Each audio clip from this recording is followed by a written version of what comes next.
राजर्षि परीक्षित को सुना रहे हैं। कहा वृक्षों की कन्या बारछी से इनका विवाह संपन्न हुआ, जिनके दक्ष नामक पुत्र प्राप्त हुआ और दक्ष का विवाह असकन्या कन्या से हुआ, जिनके 10,000 पुत्र प्राप्त हुए। 10,000 पुत्र तो प्राप्त हुए। इसके बाद दक्ष जी तपस्या करने के लिए चल दिए।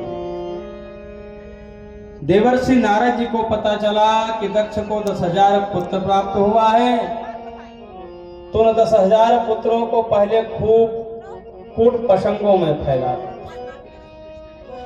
कूट प्रसंग में इतना उलझा दिया। कहा पुत्र, विचित्र भाषा बोलने वाले हंस का नाम जानते हो? कहा नहीं महाराज।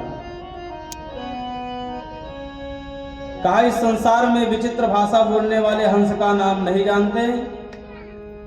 कहा पुष्टली माया के पति का नाम जानते हो? कहा नहीं महाराज, नहीं जानता। कहा ऐसा बिल बताइए जहां जाने के बाद जीव कभी वापस नहीं लौटता। कहा महाराज आप एक कैसा कैसा प्रश्न कर रहे हैं। कहा ध्यान से श्रवण करिए। विचित्र भाषा बोलने वाले हंस का नाम है शास्त्र।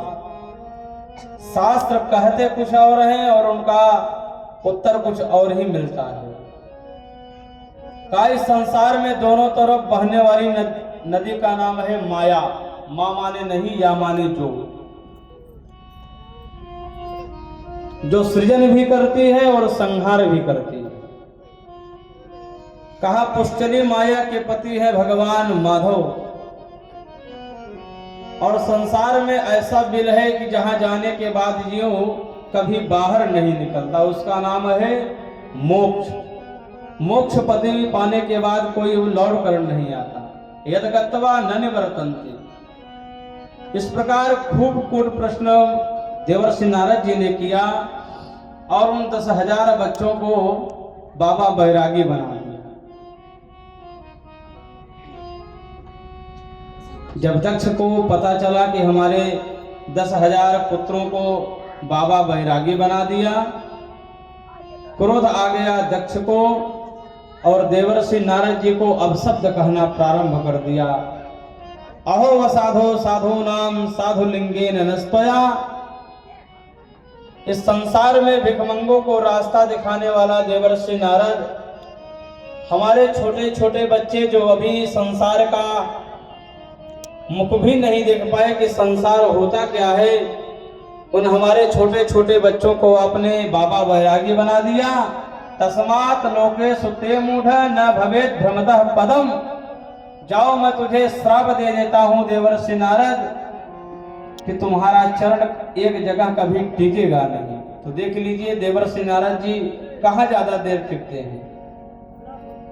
लेकिन बंधु, देवर्षि नारद जी ने अपमान तो सह लिया, दक्ष को कोई श्राप नहीं दिया। और देवर्षि नारद